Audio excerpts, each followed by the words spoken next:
তো আজকের ভিডিওতে সুইং ট্রেড করার জন্য কিছু ভালো ভালো শেয়ার আপনাদের সামনে তুলে ধরছি, যেখানে প্রাইস অ্যাকশন, ক্যান্ডেলস্টিক প্যাটার্ন বা চার্ট প্যাটার্ন সব কিছু কিন্তু দুর্দান্ত তৈরি করছে আমার তাই মনে হয়। তো সেই হিসাবে কোন শেয়ারগুলো রয়েছে সেগুলো বলবো, তার সাথে কি দেখে আমরা এসব শেয়ারে ইন্টারেস্টেড হচ্ছি, চার্ট প্যাটার্ন কীভাবে তৈরি হচ্ছে, প্রাইস অ্যাকশন কী বলছে সেগুলোও বোঝাবো ডিটেলসে। এছাড়াও বলে দিই, অনেকের মধ্যে কোশ্চেন থাকে যে দাদা আপনি এসব শেয়ারগুলো কীভাবে খুঁজে পান। তো প্রথমেই বলে দিই, আমি নিজে কিন্তু কোনো স্ক্যানার ইউজ করি না, ইভেন স্ক্যানার কীভাবে ইউজ করতে ঠিক মতন জানি না, সত্যি কথা বলছি, অনেস্ট। আমার কাছে 700 থেকে 800 খানা স্টকের ওয়াচ লিস্ট রয়েছে। প্রত্যেকটা স্টক আমি ইন্ডিভিজুয়ালি চেক করি, করার পর যেগুলো ভালো বলে মনে হয় সেগুলো আপনার সামনে শেয়ার করছি, দ্যাটস অল। এবার অনেকের কাছে আবার এই 700-800 খানা স্টক মানে চেক করা খুব টাফ বিষয় হয়ে দাঁড়ায়। ইজি বিষয়, যারা 6-7 মাস ধরে চার্ট নিয়ে পড়ে থাকেন তারা দেখবেন 700 থেকে 800 খানা স্টক মানে মাত্র 1-1.5 ঘন্টার মধ্যেই কিন্তু কমপ্লিটলি আপনি চেক করতে পারবেন, একদম ইজি। যাদের মধ্যে এক্সপিরিয়েন্স আছে তারাই ব্যাপারটা বুঝতে পারছেন। তো এই হচ্ছে বিষয়, আমি কোনো স্ক্যানারের মাধ্যমে ইউজ করি না, প্রপার ওয়াচ লিস্ট রয়েছে প্রত্যেকটা স্টকের। তো সেখানে যে যে স্টকগুলো আমার ভালো লাগে সেগুলোই আমি নিজে ইনভেস্টমেন্ট করি, ইভেন আপনাদের সামনে ভিডিওর মাধ্যমে সেগুলো দেখাই। এছাড়াও আমাদের একটা প্রাইভেট টেলিগ্রাম গ্রুপ রয়েছে। যখন আমি এইসব শেয়ারগুলোতে এন্ট্রি নিই, proper entry level, stop loss, target বা চার্টটা কী দেখে আমরা এন্ট্রি নিচ্ছি সেগুলো কিন্তু সব আমরা আমাদের গ্রুপে মেনশন করে দিই, যে টেলিগ্রাম গ্রুপ রয়েছে। তো যদি আপনি জয়েন করতে চান, ভিডিও ডেসক্রিপশন চেক করুন, ওখানে লিঙ্ক বা জয়েন করার পদ্ধতি বলে দেওয়া আছে। অলরাইট, তো সবার প্রথমে একটা কাজ করি, আমরা যেসব মানে শেয়ারে আমাদের অলরেডি পজিশান চলছে সুইং ট্রেডের সেগুলো একটু দেখিয়ে দিই, তারপর আজকের কোন কোন শেয়ারগুলো চুজ করছি সেগুলো বোঝাবো। তো অলরেডি আদার হাউজিং ফাইন্যান্স লিমিটেডে আমরা এন্ট্রি নিয়েছিলাম। আগে যারা আমাদের রেগুলার এই ভিডিওগুলো ফলো করেন তাদের মনে আছে আশা করি, অনেকে নিয়েওছেন। তো সিম্পল, এন্ট্রি নেওয়ার পর মার্কেট 1:1 টার্গেট দিয়েছিল, তারপর আবার ধীরে ধীরে মার্কেট ফল করছে। ইভেন এখন কিন্তু এন্ট্রি পয়েন্টের কাছাকাছি আবার এসে গেছে, ওয়েট করতে হবে, দেখা যাক কী হয়। এখনও স্টপ লসও হিট হয়নি, টার্গেটও পাইনি। ওকে, দেন ছিল হচ্ছে স্যাগিলিটি। তো এই স্টকে সুন্দর চার্ট প্যাটার্ন দেখে আমরা এন্ট্রি নিয়েছি। এন্ট্রি নেওয়ার পর কিছুদিন সাইডওয়েজ ছিল, তারপর কিন্তু দুর্দান্ত মুভমেন্ট নিয়েছিল। ইভেন 1-1.5 পয়েন্টের জন্য আমরা আমাদের টার্গেট মিস করে গেছি, টার্গেট বুক করতে পারিনি। খুব ফ্ল্যাকচুয়েটভাবে এখানে টার্গেট দিয়ে মার্কেট ফল হয়েছিল। তারপর কী হলো, তারপর মার্কেট আবারও কিন্তু আমাদের এন্ট্রি পয়েন্টের কাছাকাছি এসেছিলো, সেখান থেকে আবার রিকভার করে মার্কেট কিন্তু ধীরে ধীরে ভলিউমের সাথে কিন্তু উপরের দিকে যাওয়ার চেষ্টা করছে, মানে এখনও পোটেনশিয়াল রয়েছে এই স্টকে মুভমেন্ট হওয়ার। তো আমরা কি করতে পারি এখন, প্রথমে যে স্টপ লস আমরা লাগিয়েছিলাম সেটাকে ট্রেল করে কিন্তু ছোট করতে পারি, যাতে এই স্টক যদি আবারও রিভার্সাল নিয়ে ফেলে আমরা যেন পকেট থেকে লস দেব না। ক্লিয়ার? তো এইসব স্টকগুলো কিন্তু অলরেডি আমরা আমাদের গ্রুপে আপডেট করে দিয়েছি। তো গ্রুপে জয়েন হতে চাইলে ভিডিও ডেসক্রিপশন ফলো করুন। দেখা হচ্ছে ফোনিক্স মিলস। তো এই স্টকে আর কিছু পয়েন্টের জন্য আমাদের টার্গেট বাকি রয়েছে। আশা করছি আগামী কাল পরশু হয়তো টার্গেট পেয়ে যেতে পারি। লেটস সি কী হয়। মানে এন্ট্রি নেওয়ার পর সুন্দর প্রাইস অ্যাকশন দেখিয়ে দেখুন, স্টেপ বাই স্টেপ কিন্তু মার্কেট আমাদের টার্গেটের দিকে পৌঁছে যাচ্ছে। লেটস সি কী হয়। আমরা এখন আমাদের স্টপ লসটাকে ট্রেল করে প্রফিটের মধ্যে ঢোকাতে পারি। তারপর হচ্ছে আদানি পোর্ট।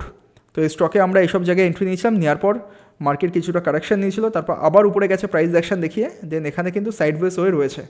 আশা করছি আগামী 2-3 দিনের মধ্যে একটা ভালো মুভমেন্ট হতে পারে। যদি হয়, আমরা যে স্টপ লস লাগিয়েছিলাম সেটাকে ট্রেল করে কস্ট টু কস্টের কাছাকাছি নিয়ে আসবো। যখন নিয়ে আসবো আমি অবশ্যই আমাদের গ্রুপে কিন্তু আপডেট করে দেবো যে কোথায় এখন স্টপ লস হবে। লেটস সি মার্কেট কেমন রাইড করে। আচ্ছা, তারপর হচ্ছে ভাইভাব গ্লোবাল। তো এই স্টকে এন্ট্রি নেওয়ার পর কিন্তু কী হয়েছে, মার্কেট নিচের দিকে ফল করেছে।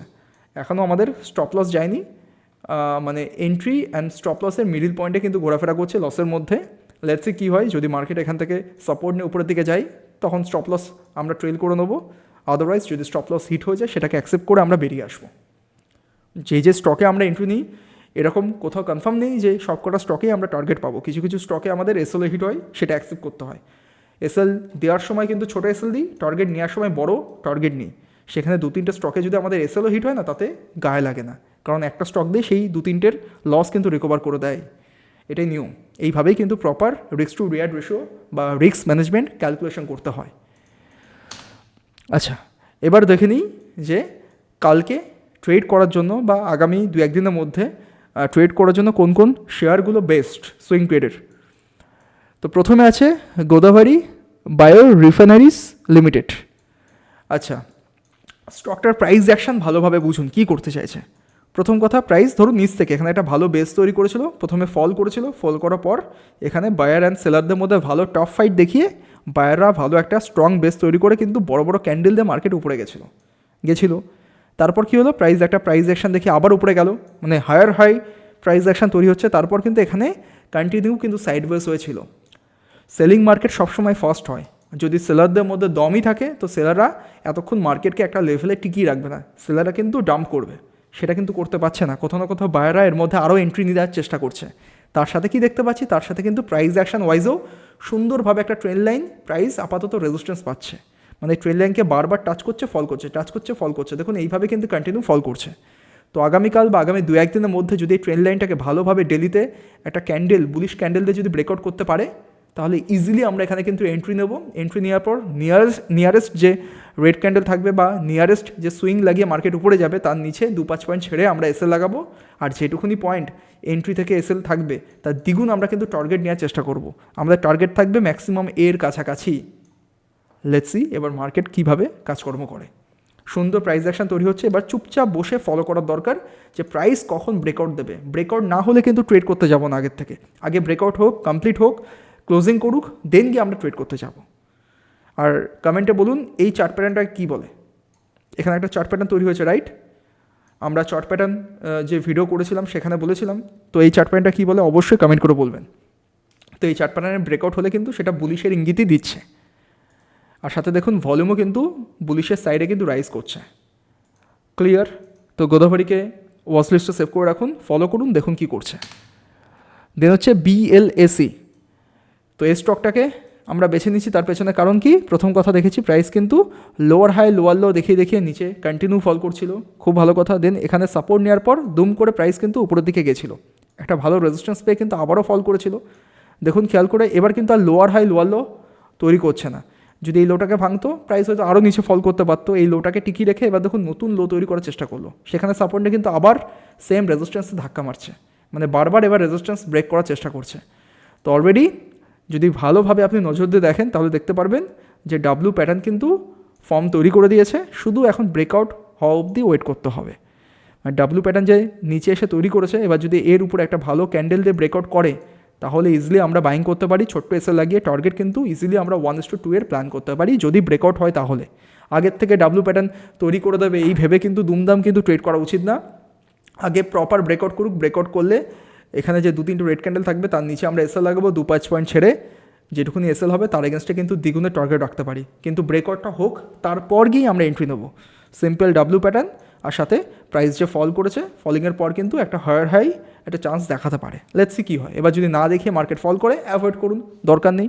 আমরা অনেক শেয়ার আমাদের ওয়াচ লিস্টে সেভ করা থাকে, যাদের মধ্যে আমাদের প্ল্যান অনুযায়ী কাজ করবে সেই সব শেয়ারগুলোতেই আমরা এন্ট্রি নেব। ক্লিয়ার? তো এই হচ্ছে BLAC। এরপর এক সেকেন্ড, হ্যাঁ, Aditya Infotech limited, short form হচ্ছে CP+। তো এই স্টকে আজকে আমরা এন্ট্রি নিয়েছি, আই থিঙ্ক আজকে না কালকে। আমি অলরেডি গ্রুপেও আপডেট করে দিয়েছি। সেখানে কি আপডেট করেছি দেখুন, সিম্পল। এই স্টকে প্রথম কথা একটা হায়ার হাই হায়ার লো দেখে কিন্তু মার্কেট উপরে গেছিলো, সুন্দর। দেন এখানে রেজিস্ট্যান্স পেয়ে মার্কেট একটু ফল করলো, আবার গেল সেম জায়গায় রেজিস্ট্যান্স পেয়ে আবার ফল করলো, আবার গেল আবার সেম জায়গায় রেজিস্ট্যান্স পেয়ে আবার ফল করলো, মানে এখানে একটা প্রপার রেজিস্ট্যান্স এলাকা তৈরি করলো। দেন বড় বড় ক্যান্ডেল দিয়ে ব্রেকআউট করলো। তো রেজিস্ট্যান্স যখন ব্রেকআউট হয়ে যায় সেটা কিন্তু সাপোর্ট হয়ে দাঁড়ায়। তো ব্রেকআউট হওয়ার পর মার্কেট উপরে একটু ভেগেছিল, এখান থেকে আবার কারেকশন নিল। সেম যেটা বললাম, রেজিস্ট্যান্স ব্রেকআউট হয়ে যাওয়ার পর সাপোর্ট নেই, তো সাপোর্ট নেওয়ার পর কিন্তু মার্কেট আবারও দেখুন হায়ার হাই হায়ার লো তৈরি করার চেষ্টা করছে। এছাড়াও কি দেখতে পাচ্ছি, এখানে কিন্তু 1500 যেটা রাউন্ড সাইকোলজিক্যাল নাম্বার, এসব জায়গায় সাপোর্ট নেয় বা রেজিস্ট্যান্স পায়। আগে রেজিস্ট্যান্স পেয়েছিল, ব্রেকআউট হওয়ার পর সাপোর্ট নিচ্ছে। এছাড়াও কি দেখতে পাচ্ছি, সাপোর্টের কাছাকাছি এসে কিন্তু একটা ডাব্লু প্যাটার্নও তৈরি করছে, তার সাথে higher high higher low price action তৈরি করছে সাপোর্ট থেকে নিয়ে। তো এর জন্য সুন্দর ক্লিন প্রাইস অ্যাকশন, দেখুন কোনো ইন্ডিকেটার লাগছে না। তো এই দেখে আমরা ডাব্লু প্যাটার্ন ব্রেকআউট হওয়ার পর আজকে এইসব জায়গায় এন্ট্রি নিয়েছি। এই যে এন্ট্রি লেভেল মেনশন করে দেওয়া আছে, তারপর এই ডাব্লু প্যাটার্ন পুরো আছে যেটা, তার নিচে এসএল লাগিয়ে দিয়েছি। তো এটুকুনি পয়েন্ট আমাদের এসএল, তার এগেনস্টে দ্বিগুণের টার্গেট। ইনিশিয়ালি টার্গেট হবে কিন্তু এর কাছাকাছি যখনই টার্গেট পেয়ে যাব আমরা স্টপ লসটাকে ট্রেল করে নেবো। দেন ভালোভাবে ক্লোজলি অবজার্ভ করে দেখব এই লেভেলটাকেও ব্রেকআউট করে মার্কেট উপরে যেতে পারছে কি পাচ্ছে না। যদি যাই তো আমরা হোল্ড করে ট্রেলিং করে করে যতটা পারবো প্রফিট নেওয়ার চেষ্টা করবো। আর যদি দেখি এখান থেকে রেজিস্ট্যান্স পেয়ে ঘুরে আসছে তো ট্রেলিং এসএল দিয়ে বেরিয়ে আসবো, কিন্তু হোল্ড করার চেষ্টা করব। অল্প একটু টার্গেট দেখলে যে বেরিয়ে আসবো সেরকম করলে হবে না, প্রপার ডিসিপ্লিনের সাথে থাকতে হবে। যখন লস যাবে আমরা অল্প দেবো, কিন্তু যখন প্রফিট পাবো তখন দ্বিগুণ প্রফিট নিয়ে বেরোবো। এইভাবেই কিন্তু প্ল্যান সাজাতে হয়। আশা করি বোঝাতে পারলাম। তো এইভাবে কিন্তু আদিত্য ইনফোটেক লিমিটেডকে বেছে নিয়েছি। ক্লিয়ার। দেন হচ্ছে টাটা ক্যাপিটাল। এই স্টকে আমি এন্ট্রি নিইনি, আশা করছি কালকেই নেব। তো এই স্টকটা বেছে নেওয়ার পেছনে কারণ কি, খুব সিম্পল। প্রাইস দেখুন এখান থেকে বারবার রেজিস্ট্যান্স পাচ্ছে আর সাইডওয়েজ হয়ে রয়েছে। দেখুন একটা রেজিস্ট্যান্স লাইন কিন্তু আমরা ইজিলি খুঁজে পাচ্ছি, এই লেভেলটাকে ব্রেকআউট করতে পারছে না। আগে একবার করেছিল, তারপর আবার নিচে ফল করে গেছে। তাছাড়া কিন্তু বারবার এই লাইনটাকে ধাক্কা মেরেই যাচ্ছে, কিন্তু ব্রেকআউট করতে পারছে না। অবশেষে কি দেখলাম, অনেক দিন এর মধ্যে টাইট রেঞ্জের মধ্যে ঘোরাঘুরি করার পর অবশেষে একটা ভালো ক্লিন ব্রেকআউট কিন্তু দেখিয়ে দিয়েছে। তো আমরা আগামীকাল প্ল্যান করছি যে এইসব জায়গায় যদি প্রাইসকে পাই, যদি ভালো একটা গ্যাপ আপ হয় তাহলে আলাদা ব্যাপার। আদারওয়াইজ যদি ফ্ল্যাটের কাছাকাছি ওপেন হয় তো এইসব জায়গায় আমরা এন্ট্রি নেওয়ার চেষ্টা করব। এই যে সুইং লেগে মার্কেট উপরে গেছে, সুইংয়ের 2-1 পয়েন্ট ছেড়ে নিচে আমরা এসএল লাগাবো। তো যেটুকুনি এসএল নেবো তার এগেনস্টে কিন্তু দ্বিগুণের আমরা প্ল্যান করছি। লেটস সি কালকে যদি হয় কালকেই করবো। আবার যদি একটা বড় গ্যাপ ডাউন দিয়ে মার্কেট নিচে চলে আসে তাহলে অ্যাভয়েড করতে হবে। আদারওয়াইজ ফ্ল্যাট যদি ওপেন হয় আমরা বাইং করার জন্যই প্ল্যান করছি। আশা করি বোঝাতে পারলাম, অসুবিধা নেই। এবার একটু ক্লোজলি আমাদের ওয়েট করতে হবে কালকে অবধি, দেখা যাক কী হয়। তো এইসব স্টকগুলো কিন্তু আমি সব আমাদের গ্রুপে আপডেট করে দেবো। আচ্ছা, দেন হচ্ছে ক্যাপিলারি টেকনোলজিস ইন্ডিয়া লিমিটেড। তো এই স্টকটাকে আমরা কেন বেছে নিয়েছি, সমস্ত কিছু ড্রয়িং ডিলিট করে প্রথম দেখে বোঝার চেষ্টা করুন। প্রথমে দেখছি কি, এখানে আইপিও লঞ্চ করলো, করার পর উপরে গেল, এইখানে রেজিস্ট্যান্স পেয়ে মার্কেট ফল করলো, আবারও ধীরে ধীরে আস্তে আস্তে উপরের দিকে গেল, সেম জায়গায় কিন্তু রেজিস্ট্যান্স পেয়ে আবার ফল করলো, কিন্তু এই লো দেখুন ভাঙেনি, এর উপরে কিন্তু আবার লো তৈরি করে আবার এর কাছাকাছি এসে পৌঁছানোর চেষ্টা করছে। তাহলে প্রাইস অ্যাকশন ওয়াইজে আমরা কি দেখতে পাচ্ছি, সুন্দরভাবে কিন্তু এখানে একটা রেজিস্ট্যান্স তৈরি করেছে প্রথমে। তো রেজিস্ট্যান্স লেভেলটাকে আমরা মার্ক করলাম, দেখুন এই যে জোনটাকে মার্ক করলাম ওই মেনে চলুন 732 বা 33 লেভেল। এই লেভেলের উপরে যদি একটা গ্রিন ক্যান্ডেল ক্লোজিং দেয় তাহলে তখন গিয়ে আমরা বাইং করতে যাব, আদারওয়াইজ একটা ফোটাও টাচ করতে যাব না। রেজিস্ট্যান্স থেকে দুবার টেস্ট করে নিয়েছে, ইভেন আজকেও টেস্ট করেছে। যদি আগামীকাল বা আগামী 2-3 দিনের মধ্যে একটা ব্রেকআউট দেখাই, এই জোনের উপরে যদি একটা গ্রিন ক্যান্ডেল ক্লোজিং দিতে পারে সুন্দরভাবে, তাহলে কিন্তু আমরা বাইং করার জন্য প্ল্যান করতে পারি। এছাড়াও নিচ দিয়ে দেখুন একটা ট্রেন্ড লাইন যাচ্ছে, সেটাকেও আমরা মার্ক করে রাখতে পারি, রাইট। লেটস সি মার্কেট কী করে। এবার শুধুমাত্র ওয়েট করতে হবে এই রেজিস্ট্যান্স লাইনটাকে একটু ভালোভাবে ব্রেকআউট করুক, ব্যাস। আর ব্রেকআউট না করে যদি মার্কেট এখানে টাইম কাটায় বা নিচে ফল করে, অ্যাভয়েড করুন, দরকার নেই। আমাদের প্ল্যান অনুযায়ী যদি মার্কেট কাজ করে সেখানেই আমরা পয়সা লাগাবো, আদারওয়াইজ একদম না। বোঝাতে পারলাম? ভালো। তো চলুন দেখে নিই এরপর কোন স্টকটা আছে। ক্রস লিমিটেড, এই স্টকটাকে আই থিঙ্ক পরশু দিনকে আমরা ট্রেড নিয়েছি। ট্রেড নেওয়ার পর আজকে দেখুন পাক্কা 12% মুভমেন্ট দিয়ে দিয়েছে। ইভেন একসময় 14%-এরও কাছাকাছি দেখাচ্ছিল। মানে একদিনেই, মানে দুদিনের মধ্যেই টার্গেট আমাদের কিন্তু অ্যাচিভ করে দিচ্ছে। যাই হোক, এই স্টকটাকে বেছে নেওয়ার পেছনে কারণ কী ছিল, এখানেও সিম্পল। আমরা দেখেছি প্রাইস বারবার না এই লেভেলটাকে রেসপেক্ট করছে। দেখুন বারবার প্রাইস এখানে ওপেন হয়েছে, ওপেন হওয়ার পর নিচে আসলো, এখান থেকে সাপোর্ট নিয়ে মার্কেট উপরে গেল, এটা হচ্ছে 150 লেভেল। তারপর কী হলো, আবার সেম জায়গায় আসলো, মাল্টিপল টাইম সাপোর্ট নিল, আবার উপরে গেল, আবার আসলো, আবার সাপোর্ট নিয়ে উপরে গেল। মানে বারবার এই লেভেলে আসছে আর সাপোর্ট নিচ্ছে। তাহলে কী হবে, নেক্সট টাইম যখনই আসবে হয়তো সাপোর্ট পেতে পারে, তাই না? তো কী দেখছি, ডেলিতেই বুঝতে পারছি, দেখুন যখনই এর কাছাকাছি এসেছে, আসার পর দেখুন একটা প্রপার বুলিশ এঙ্গেলফিং ক্যান্ডেল তৈরি করেছে। এই দুটো ক্যান্ডেল যদি একত্রে দেখি আমরা, এছাড়াও প্রপার একটা বুলিশ ক্যান্ডেল তৈরি করছে, অনেকটা হ্যামার টাইপের ক্যান্ডেল, হ্যামার না বাট হ্যামার টাইপের। মানে বুঝতে পারছি এখানে কিন্তু বায়াররা যখনই 150-র কাছাকাছি আসছে তখনই কিন্তু বাইং করার জন্য সব এক্সাইটেড হয়ে যাচ্ছে। তাহলে আমরা বাইং করব, কিন্তু এখানে একটু ভালো সাপোর্ট নেওয়ার পর, সাপোর্টও দেখতে পাচ্ছি ক্যান্ডেলস্টিক প্যাটার্ন অনুযায়ী কনফার্ম করে দিয়েছে, চার্ট প্যাটার্ন অনুযায়ী সাপোর্টের কাছাকাছি আমরা বাইং করছি। যদি মার্কেট লস দেয়, কয়টুকুনি পয়েন্টে লস দেবে, এইটুকুনি পয়েন্টের লস, মানে এর নিচে যদি চলে আসে হয়তো এই সাপোর্টটা ভেঙে যাবে। তো এইটুকুনি পয়েন্টের জন্য একটা ভালো টার্গেট তো নিতেই পারি আমরা। তো এই প্ল্যান রেখেই আমরা এই স্টকটাকে বেছে নিয়েছি। তো যেরকম প্ল্যান করেছি সেরকমই মুভমেন্ট দিয়েছে আজকে। দেখুন পরশু দিনকেই আমাদের গ্রুপ আছে, যদি গ্রুপ খুলে দেখাতে পারি দেখাচ্ছি। পরশু দিনকেই আমরা এখানে এন্ট্রি নিয়েছি, এন্ট্রি নেওয়ার পরেই দেখুন কালকে বাদ দিয়ে আজকেই একটা বড় তাবড়তোড় মুভ দিয়ে দিয়েছে। যারা যারা গ্রুপে নিয়েছেন আশা করছি সবাই এনজয় করছেন। এত তাড়াতাড়ি প্রফিট বুক করার দরকার নেই, প্রপার টার্গেট যতক্ষণ না পাচ্ছি ততক্ষণ বুক করব না। টার্গেট বুক করার পরেও যদি দেখি মার্কেট র্যালি করছে, আমরা ওয়েট করব আরও বিগার টার্গেট নেওয়ার জন্য। কী আছে, মার্কেট যতক্ষণ আমাদের রিওয়ার্ড দেবে ততক্ষণ আমরা রিওয়ার্ড নেওয়ার চেষ্টা করব। স্টপ লস তো আমাদের ফিক্সড, টার্গেট দেখা যাক কতদূর নিয়ে যায়। তো এই হচ্ছে বিষয়। তো এই স্টকটাকে অলরেডি আমরা গ্রুপে কিন্তু আপডেট করে দিয়েছি। দেন হচ্ছে এথার এনার্জি লিমিটেড, এথার এনার্জি লিমিটেড। ওকে, তো এই স্টকটাকে বেছে নেওয়ার পেছনে কারণ কি, এই যা এক সেকেন্ড, হ্যাঁ, তো অলরেডি এই স্টকেও আমরা এন্ট্রি নিয়েছি। তো দেখুন, প্রথম কথা আমরা দেখতে পাচ্ছি স্টকটা একটা সাইডওয়েজ ছিল, তারপর যে মুভমেন্ট করা শুরু করলো কন্টিনিউ, দেখুন ভাগতে ভাগতে একদম কত 800 লেভেলের কাছাকাছি পৌঁছে গেছে। এক সময় 300-র কাছাকাছি ঘোরাঘুরি করতো, তাই না? তারপর কি দেখছি, এখানে আসার পর কিন্তু আবারও একটা বুলিশ চার্ট প্যাটার্ন তৈরি করছে। এটাও কমেন্ট করে আমাকে বলুন এই প্যাটার্নটাকে কী বলে। যারা চার্ট প্যাটার্নের ভিডিও আমাদের চ্যানেলে দেখেছেন ওখানে কিন্তু বলে দিয়ে আছে ক্লিয়ার কাট যে এই চার্ট প্যাটার্ন হলে এটাকে এই নাম বলে, কীভাবে ব্রেকআউট হয়, কোথায় স্টপ লস লাগাতে হয়, সব কিছু বলে দেওয়া আছে। ভিডিওটা একবার দেখে নিন। তো যাই হোক, তো এখানেও দেখতে পাচ্ছি ক্লিয়ার কাট একখানা বুলিশ চার্ট প্যাটার্ন তৈরি করছে। ওপর দিক দিয়ে রেজিস্ট্যান্স লাইন রয়েছে, নিচের দিক দিয়ে সাপোর্ট লাইন রয়েছে, এর মধ্যেই কিন্তু স্কুইজ হয়ে পড়েছে। প্রথমে বড় বড় সুইং লাগিয়ে ঘোরাফেরা করছিল, আস্তে আস্তে ছোটো ছোটো সুইং লাগিয়ে লাগিয়ে একটা ব্রেকআউট দেখিয়ে দিয়েছে। দেখুন, এই দেখুন সুন্দর একটা ব্রেকআউট খুঁজে পাচ্ছি। আর এছাড়াও কি দেখতে পাচ্ছি, ব্রেকআউট হওয়ার আগে একটা ডাব্লিউ প্যাটার্ন তৈরি করছে। মানে সব দিক দিয়ে কিন্তু ডাব্লিউ প্যাটার্ন খুঁজে পাচ্ছি। এছাড়াও উপরের দিকে ট্রেন লাইনকেও ব্রেক করে দিয়েছে। সব কিছু দেখার পর আমরা এইসব জায়গায় এন্ট্রি নিয়েছি। এই যে সুইং লাগিয়ে মার্কেট উপরে গেছে, লাস্ট যে ডাব্লিউ প্যাটার্নের সুইং আছে তার নিচে 2-1 পয়েন্ট ছেড়ে আমরা কিন্তু এসএল লাগিয়ে দিয়েছি। সিম্পল, যেটুকুনি পয়েন্ট এসএল তার এগেনস্টে দ্বিগুণের কিন্তু আমাদের টার্গেট রয়েছে, সব মেনশন করে দিয়েছে। আর এগুলো কিন্তু সবই আমরা আমাদের গ্রুপে আপডেট করে দিই। রাইট, আমি একবার গ্রুপটা খুলে আপনাকে দেখাই, তাহলে বোঝাতে সুবিধা হবে। এক সেকেন্ড খুলুক, আমি দেখাচ্ছি। তো এইভাবে কিন্তু এথার এনার্জি লিমিটেডকে আমরা বেছে নিয়েছি।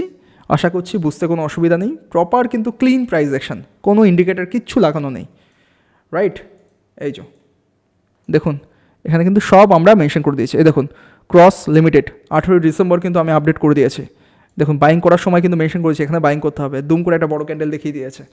ঠিক আছে, এই যে কততে বাইং করব, কোথায় এসএল, কোথায় target, risk to reward ratio কী হবে, এই যে সিপি প্লাস বা আদিত্য ইনফোটেক যেখানে বাইং করার কথা বলছি সেটাও মেনশন করে দিয়েছি।